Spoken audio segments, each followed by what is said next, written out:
So, I'm Robert, hopefully you can hear me okay and see me okay.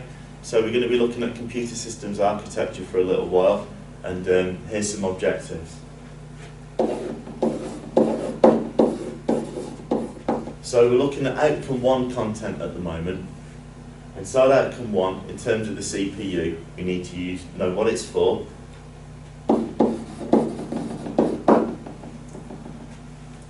and we also need to think about its internal architecture. So it's the brains of the computer, basically. It's where the work gets done. It's where the thinking, I wouldn't say thinking, where the processing gets done. That would be a better word to use, because obviously computers process data. What it does, it processes data.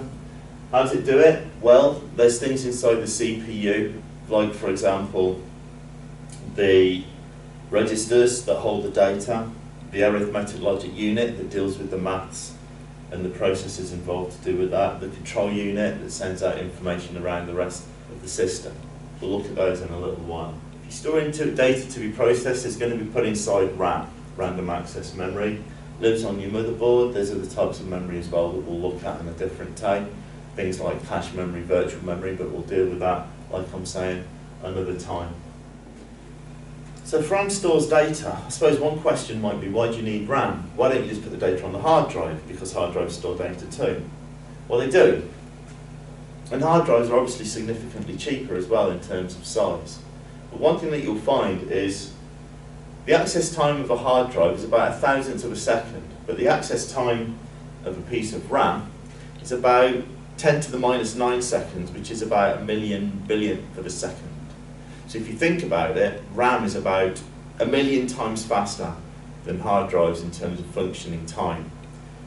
RAM also works at the same kinds of speeds as the CPU, so obviously you can see that it would speed up processing immensely if we had RAM, as opposed to if we didn't use RAM and the CPU got data straight from the hard drive. So what's going on with the motherboard? Well, the CPU connects to that through a CPU socket, the RAM connects to the motherboard as well. And there's a series of bus systems that move the information that you want to send to and from the CPU and from RAM together. So we'll be looking at the control bus, the address bus and the data bus in a little while as well. Let's start with that. A CPU is represented by a box.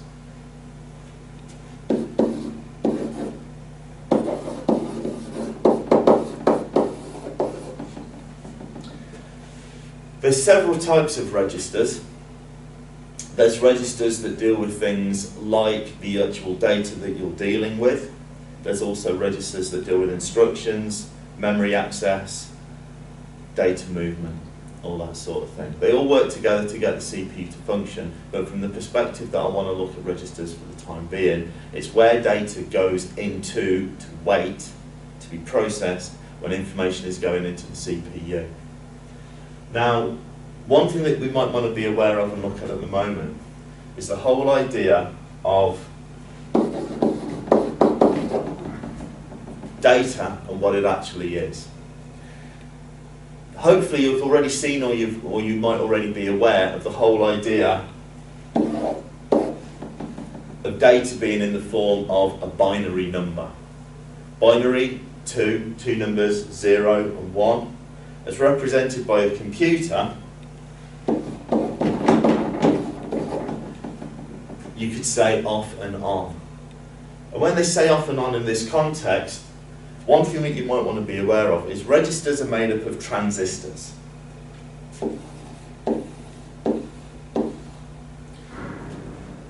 There's 4 transistors in a line, 4-bit processing, early 1970s pocket calculators.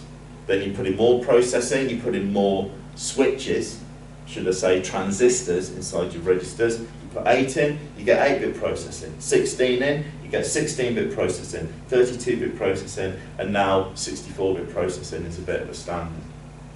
So if you switch all of these transistors that are lined up inside this register off, effectively you have 0, 0, 0, 0, you have a number meaning 0. So how would you be able to get a computer to represent a value of 1, the number 1? Well, as it turns out, there's your 1, your value, and all you do is you turn that transistor on. If you line them up and look at the data from that perspective, you have the value that you're looking for. So say if you want to do a calculation.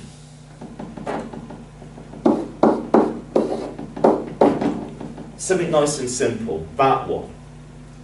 If you get your value of 1 into a register, and that information comes from RAM, and you get another register for your next lot of data, and you put a value of 2 in there, the second register content would look like this. Different arrangements of ons and offs give you a different number, basically being stored inside there. But we've got our 2 numbers in that we need to actually work with. So how do we actually do the addition?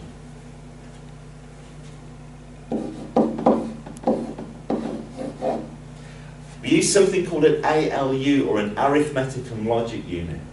Now if you're dealing with arithmetic,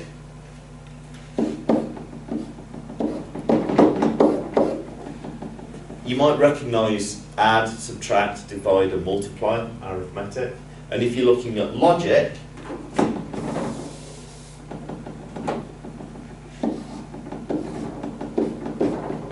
there's a concept of greater than, less than and equal to. 0 is equal to 0, 1 is greater than 0, 0 is less than 1. Again, it's another way in which we can process information.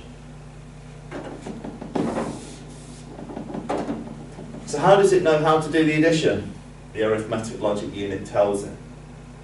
So what actually happens then is you're going to need somewhere else to output your information. So you're going to need another register space for your data. And what happens in there is these transistors and these transistors, that is to say this value and this value, are combined together in such a way that the transistors in this third register, where we're going to get our answer, switch to give us that added to that.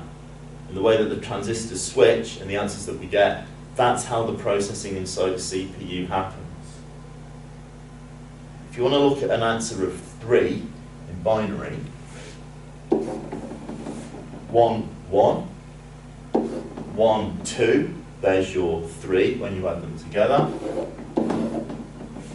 Don't need those 2 zeros.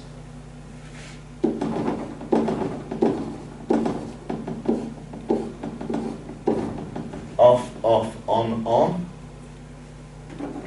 and there's your answer.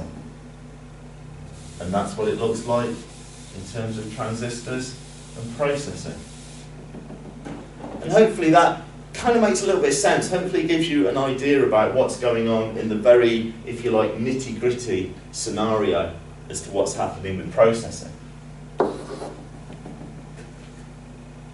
So, rewind a little bit. We got the 1 and the 2 value from RAM. How did we do that? Let's have a look. The control unit.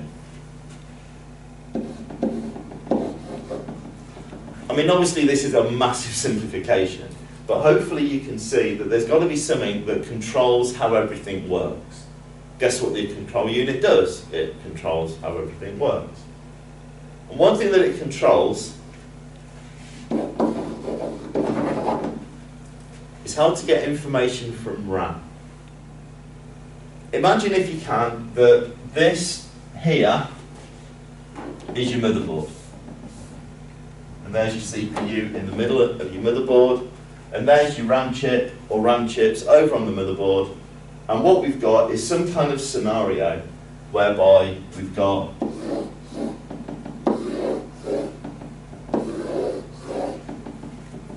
a couple of different sets of wires that go across the motherboard from the CPU socket into the RAM socket.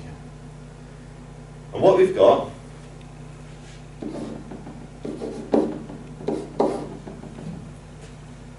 control bus, control unit, they would connect together inside the CPU.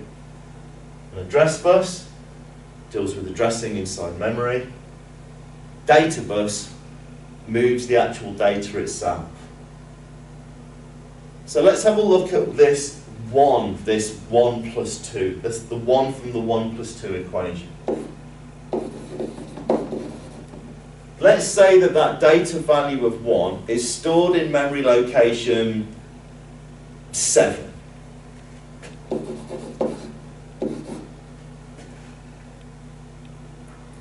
And let's say, for example, that our value of 2 is stored in memory location 12.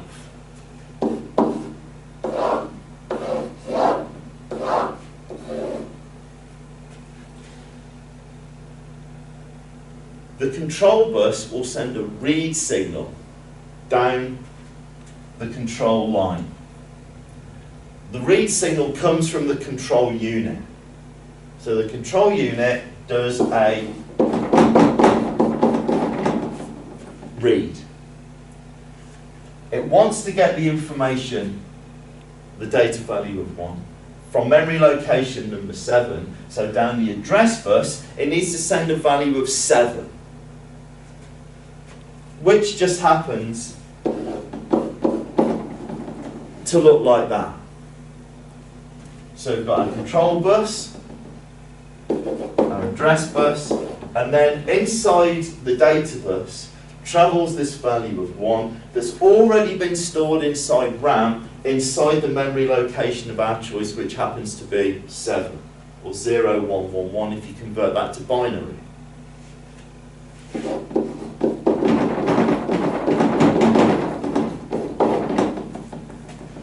Noisy smart board. So you send a read signal to the memory location, RAM goes, I'll open up that box, there's a value. Doesn't really matter what the value is, but this time around it happens to be 1.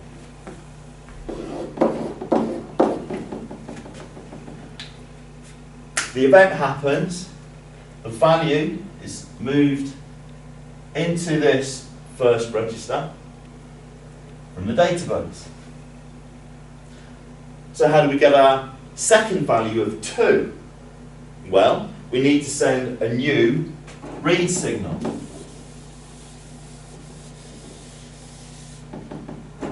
So we do. There's your read signal. Memory address location number 12 should be opened, please. Now, if you think about it,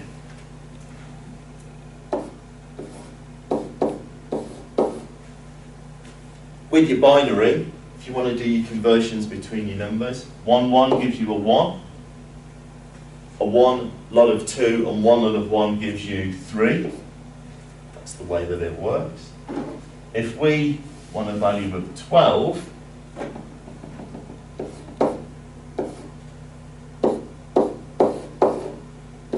can you see that if we put 1, 1, 0, 0 down our address bus line, it opens up memory location number 12.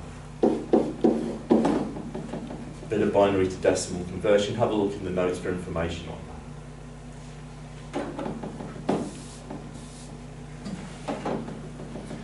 So we open up memory location number 12. There's a value of 2.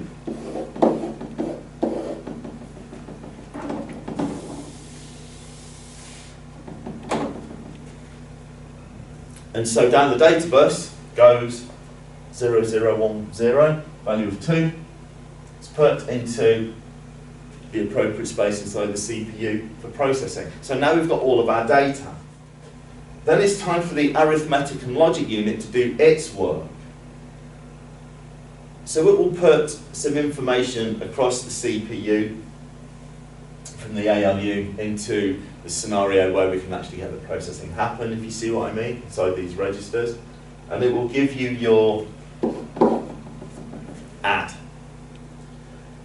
The transistors click around. We've got our answer of 3. Now let's imagine that we need to put this back into RAM to be stored for future processing. We need to find a memory location to put it in. Let's go for memory location 14, for example. And obviously the data at the moment, well, we know what the answer is, but we now need to get that back into RAM. So how do we get the 3 from in there into there? Control address and data bus once again. So control, this time we're doing a write. We're writing to the RAM chip. So we send a different signal down the control bus line. We need to open up the address bus memory location 14.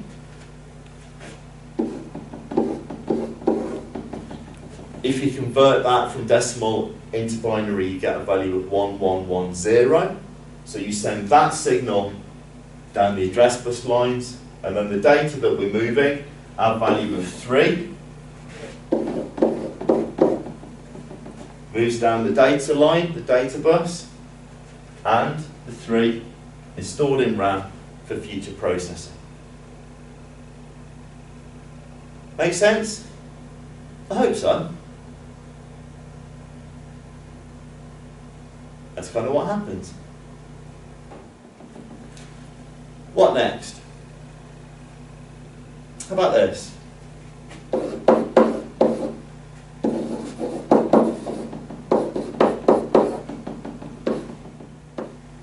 Processing and storage. CPU gigahertz speeds. So 10, 100, there's 1,000, million, mega, 3 more zeros, a billion, giga. So your CPU is going at, say, 3 or 4 gigahertz, 3 or 4,000 million clock cycles per second, or events happening inside the CPU for processing per second. Pretty fast. Yeah, maybe. It still takes 30 seconds to a minute to load up Windows, so it's not exactly instantaneous. But RAM works at that kind of speed. It works at that speed in itself. And the reason for that is because RAM needs to work at the same speed as the CPU for things to be quick. Now, you got yourself a hard drive.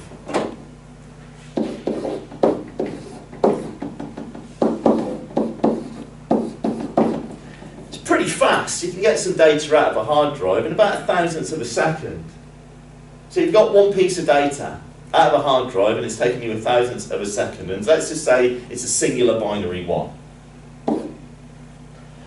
Okay, well, the CPU's a million times faster, so we just need to wait a while for the CPU to, wait for the hard drive to put the information out of itself and across the motherboard and into the CPU. Yeah, so we'll just wait for a bit. We've got to wait for about 1 million times of the amount of time, so yeah, we'll be here for a while. Yeah, quite a while waiting. If we're the CPU, waiting for the hard drive to be fast enough. Yeah, we've got to wait a bit longer because obviously we've got to count up to 1 million basically, because the CPU's 1 million times faster. So we are going to be here for quite a while. Can you see why we have memory? Can you see why we have RAM? Can you see why, if we're going to be dealing with data coming out of the hard drive, you want to move it into RAM?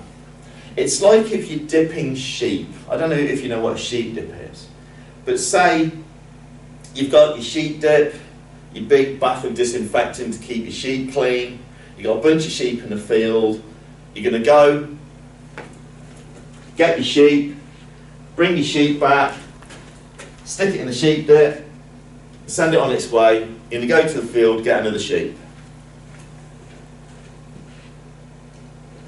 Bring the sheep in, dip the sheep, send it on its way. Now, you're not going to do that. It's not very efficient or effective. So you're going to get a sheepdog to round up a whole bunch of sheep and to put them into a holding pen. That is to say, you're going to get part of the computer system to go and get your data from your hard drive and put it here in RAM. So if I want to process sheep, I'm going to get a sheep from RAM and I'm going to go dip the sheep, dip the sheep, dip the sheep, dip the sheep. And I can just keep processing because the information is there at a speed that works in the same pace as me. So hopefully you can see why from computing design we have memory. So what have we got? Well, memory-wise,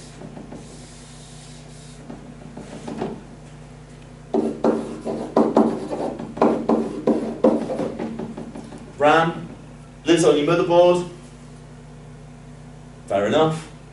Probably got about 4 gigabytes nowadays, 8 gigabytes, 16, maybe 32 gigabytes of RAM. The more the merrier, to be fair. RAM's pretty useful. And you can store data on it. Don't worry about what it's called read access. You can have a look at that yourself if you're interested. But you can store data and it can be read to and written from.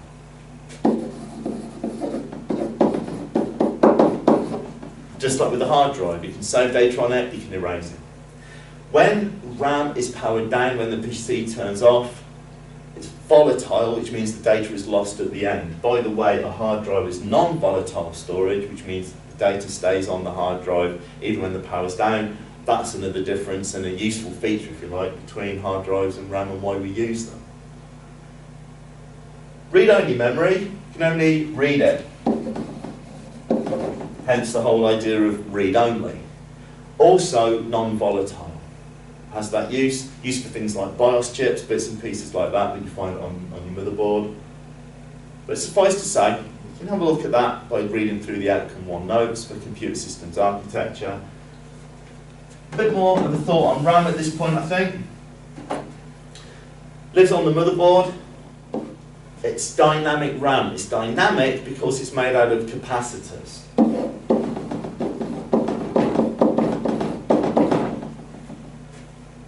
And capacitors need something called a refresh cycle. It also means that it's cheap. Maybe not quite so quick as other sorts of memory, but it is cheap. And that's why you can get a lot of it inside a motherboard. 8 gigabytes maybe cost you about £50. It's not a lot of money, not really, I suppose, in the bigger scheme of things. But that's the RAM that you find inside your RAM chip that goes into your motherboard. I'm sure that you've seen a picture of it, or you've held it, and installed RAM yourself. Maybe you've troubleshooted it, who knows. There you go. Is there another sort of memory, though, that we can use to speed up processing? It's called cache memory. You find this inside your CPU as well. So if we're looking at the CPU again,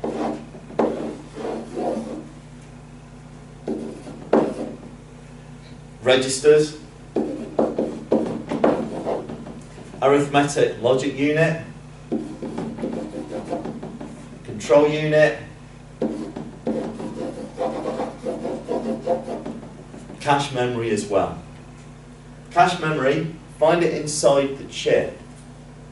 Static RAM, or SRAM as it's known.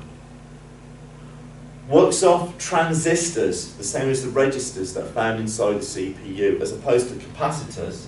So there's no need for a refresh cycle. That's why they call it static. Stays there when the transistor has been set.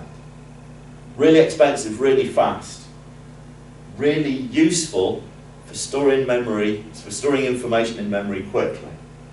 So why do we have information stored directly inside RAM? Well, inside cache memory, this is what happens.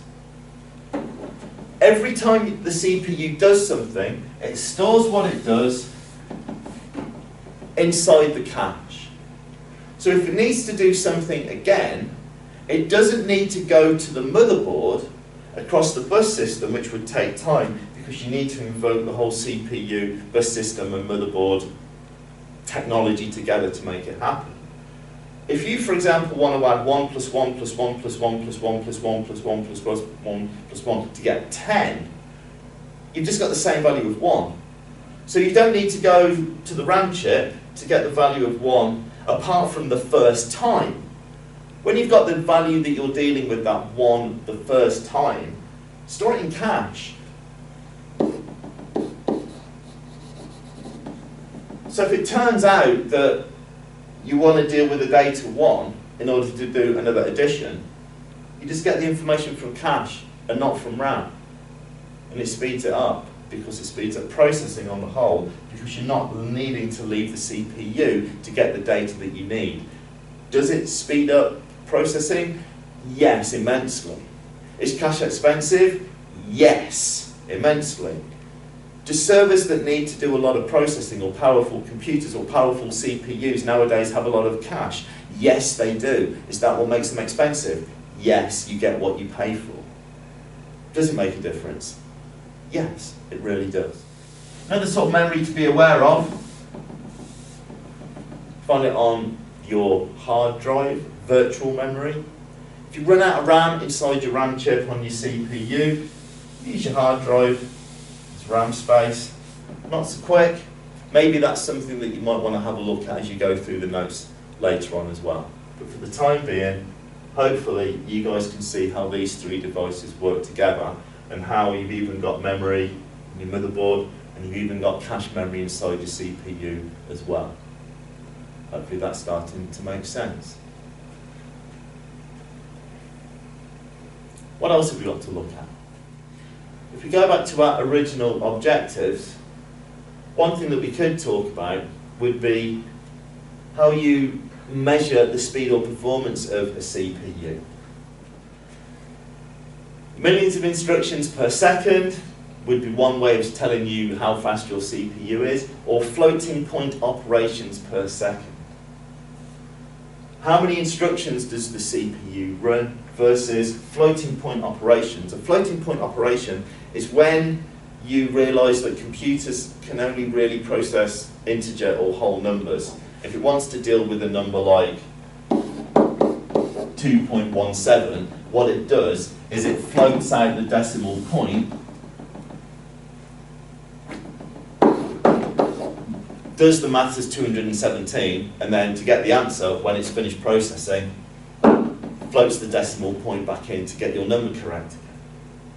Floating point operations take several instructions to run, so they're a more realistic way of counting how much mathematics a processor can do than just the number of instructions that it can run. Because even if you're doing 1 + 2 = 3, that's going to take quite a few instructions going across the bus systems and everything else to get the data to work. So you can measure CPUs in different ways. One is more to do with processing, and the other is more to do with number crunching. Just be aware of both, but you don't really need to worry about either. It's just a way in which we want you to be able to deal with measuring performance of a CPU. Okay, there are one or two other things that come up inside the Outcome 1 notes for computer systems architecture. But hopefully you can see for the time being what we've been asking you guys to look at so far. CPU, the brains of the computer, it does the processing. How does it process? Through the information and the technology that's built into the CPU itself. How does it know how to work? Control unit. How does it communicate across the bus systems? How does it store data and process? Registers. How does it know what mathematics to do? The arithmetic and logic unit. It's a bit more complicated than that. That's fine. Don't forget cache memory lives inside the CPU as well. RAM, memory, different types. Have a look inside the notes. There's all sorts of different sorts of RAM chip. DIMM type mainly, but there's, well, probably too many to mention. DDR3, SDRAM, double data rate version 3, synchronous dynamic RAM type chips are probably where we are at the moment. There might be DDR4. I think DDR5 is coming out, but DDR3 still seems to be pretty much the standard for today. Don't worry about it, I'm just blethering, I suppose. But yeah, have a look at RAM types and the different sorts of chips. Finally, put everything onto the motherboard and have a think about how data moves from, for example, the CPU to RAM. And also, if you think about the bigger picture as well, how data can get across to your SATA system and onto your hard drives. And try to visualize the kinds of processes that need to happen for data to go from one place to another to get processed, and then for the information to be stored inside a hard drive, or even put up inside your monitor so that you can see it for yourself. Okay, hopefully that's shown you one or two things, and hopefully you feel all right about what you've seen. Yeah, thanks.